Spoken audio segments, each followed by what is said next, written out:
Bienvenidos a Bienvenidos a nuestro nuestro podcast podcast llamado llamado Charla de Charlas de Medianoche. Medianoche. Bienvenidos a un nuevo episodio. En este vamos a estar hablando sobre la epistemología del sur, la colonialidad de género y el feminismo latinoamericano, de Bereni Mendoza. Pero antes En este presentémonos podcast porque estamos mi persona, Bleis Hernández, Evangelina Zamudio. y Ari Troncoso. y vamos a estar respondiendo algunas preguntas y hablando sobre este texto. Ya. Hoy vamos a hablar del feminismo, pero no del feminismo típico que vemos en redes o en Europa.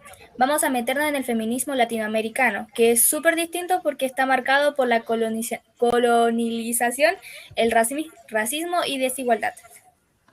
Y todo esto está involucrado, lo vemos en el texto mencionado que está hecho por Bereni Mendoza. Un texto que básicamente nos dice que el feminismo no se puede copiar y pegar, ya que nuestra historia no es la misma que la del norte, que la del sur, la de que China, Europa, no sé. Exacto. Así que prepárense porque hoy vamos a bajar estos conceptos que se hablan en este texto, que eso es bastante complicado de leer, para poderlo decir más simple, más directo y desde nuestra realidad como latinoamericanos. Ahora, preguntémonos, ¿por qué no basta el feminismo europeo acá en Latinoamérica? ¿Tú qué dices, Eva? Ya. Contextos donde la prioridad era entrar en el mercado laboral, acceder a derechos civiles o romper roles domésticos tradicionales. Pero el de Latinoamérica es mucho más profundo nuestro problema, ya que la igualdad está atravesada por muchos factores, que de los más importantes era el racismo, la pobreza, el colonialismo, la violencia del Estado que ejercía sobre las mujeres latinoamericanas. Entonces las opresiones no vienen solo del machismo europeo que se presenta, vienen de una estructura completa y compleja que se armó desde la colonización. Exacto. O sea, que no todas las mujeres vivimos lo mismo. Una mujer indígena, una mujer blanca, no enfrentan las mismas violencias. Y eso es lo que deja clarísimo este texto. Ahora, ¿qué es la colonialidad del género? Aquí viene uno de los conceptos más fuertes del texto, la colonialidad del género. Que básicamente dice que la idea de género, que se conoce ahora, hombre y mujer, fue impuesto durante la colonización. Exacto. Muchos pueblos indígenas no usaban este tipo de jerarquía tan rígida. La colonización trajo esta idea de que el hombre blanco era el modelo de la humanidad, el fuerte, el único capaz. Y todos los demás lo ordenó debajo de él. O sea, las mujeres blancas, los hombres indígenas, las mujeres indígenas, etc. Y esa estructura sigue viva porque eso no basta con hablar de igualdad de género, hay que hablar del colonialismo y racismo y clase al mismo tiempo. Exacto. Otro concepto es la epistemología del sur. Este punto es muy importante. Suena difícil de entender, pero es muy simple de entender. Significa literalmente rescatar conocimientos que fueron silenciados por Europa y los colonizadores. Porque se nos enseñó que lo europeo es lo correcto, lo racional, lo avanzado. Pero en América Latina tenemos saberes indígenas, afrodescendientes, comunitarios y que también explican el mundo. Es igual de válido que visto desde un punto de vista europeo. Y el feminismo latinoamericano se construye desde ahí, desde nuestra experiencia, sino desde lo que Europa dice que es feminismo. Exacto. De aquí nace la crítica al feminismo hegemónico. El texto hace una crítica súper fuerte al feminismo hegemónico. El feminismo que se presenta como el universal, el que debería enseñarse, el que está en redes, en todo esto. Claro, ese feminismo no considera la pobreza extrema, el extractivismo, la militarización, la violencia policial y tampoco las desigualdades raciales. O sea, ignora la mitad de lo que vivimos acá en Latinoamérica. Entonces, por eso necesitamos un feminismo situado, uno que parta de nuestra historia y desde las desigualdades que vivimos acá. Así es. Luego, ¿qué propone el feminismo latinoamericano? Lo que propone es un feminismo que entienda todas las capas de opresión que puedan existir, basándonos en las que existen y existieron en Latinoamérica, como por ejemplo el género, la raza, la clase, el terreno y la colonización. Exacto. Uno que no solamente pide igualdad ante la ley, sino transformaciones profundas, como la justicia social, la descolonización del pensamiento y la visibilización de las mujeres indígenas y afro. Y uno que conecte la lucha feminista con la defensa del territorio, del agua, de la De vida la vida comunitaria. comunitaria, algo muy propio de nuestra región. Exacto. Ahora,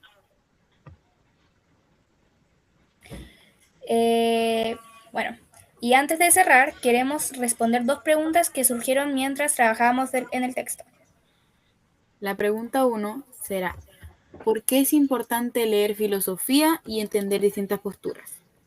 Porque la filosofía te da herramientas para pensar críticamente, nos ayuda para poder mejorar nuestra participación activa en la democracia y con nuestro entorno, también nos permite comparar ideas, entender argumentos y no aceptar que cualquier discurso sea como una verdad absoluta. Exacto. Además, nos ayuda a entender distintas posturas que te ayuda mucho a entender los debates actuales que se dan a día de hoy, que se tratan sobre el feminismo, el colonialismo, el racismo, la política, étnica y todo eso que viene en discusiones filosóficas antiguas que siguen influyendo a día de hoy. La filosofía amplia tu mirada, te hace más reflexivo y te permite entender mejor el mundo en el que vives. Exacto. Y la segunda pregunta sería, ¿qué dificultades presentan los textos filosóficos en la asignatura de filosofía?